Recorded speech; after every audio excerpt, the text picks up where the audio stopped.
যে গভীর ঘুমে ঘুমিয়ে আছে তাকে একটা ডাক দিলেই জাগানো যায়, আর যে ঘুম না এসে ঘুমের বান ধরে ঘুমিয়ে আছে তাকে হাজারটা ডাক দিলেও ঘুম থেকে ওঠানো যায় না। দেখবেন যে বুঝে তাকে আপনি হাজার চেষ্টা করেন তারপরও বুঝাতে পারবেন না, আর যে না বুঝে তাকে একবার বুঝালেই সে সব বুঝে যায়। ঠিক সেই রকম সংসার জীবনটাও অনেক মেয়েকেই অনেক কিছুই দেখি বাপের বাড়ি থেকে কত সুন্দরভাবে কত কিছু শিখে আসে, কিন্তু আমরা হচ্ছি এমন মেয়ে বাপের বাড়ি তো কোনো কিছু শিখবই, এক গ্লাস পানি ভরেও কখনো খেয়ে দেখতাম না। কিন্তু ওই যে মেয়ে মানুষ আমরা ভাই, কোনো কিছু শিখবো না পারবো না সেইটা কি কখনো হয়? আর এমন একটা ফ্যামিলিতে বিয়ে হয়েছিল, আলহামদুলিল্লাহ, মিথ্যা বলবো না, বড় জায়েরা কখনো জোর করে কোনো কিছু করাইতো না। তাদের যেটা ভাল লাগতো বলতো, আমার মন চাইতো আমি করতাম। তারাও জিনিসগুলা বুঝতো যে কোনোদিন করে নাই, হয়তো পারে না, আস্তে আস্তে শিখবে। ঠিক তাই তাদেরকে দেখতে দেখতে দেখতে দেখতে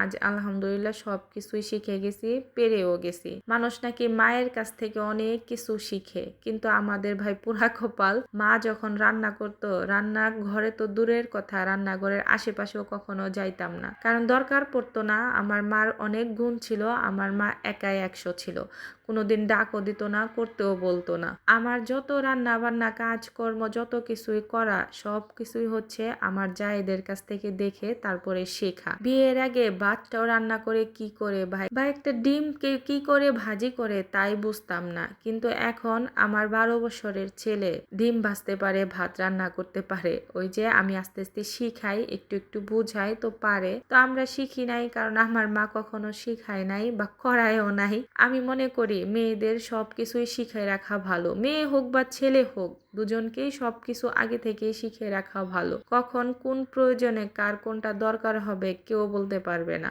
এই জন্যই মেয়েকে বা ছেলেকে ঘরের টুকটাক কাজকর্ম একটু হলেও শিখাবো।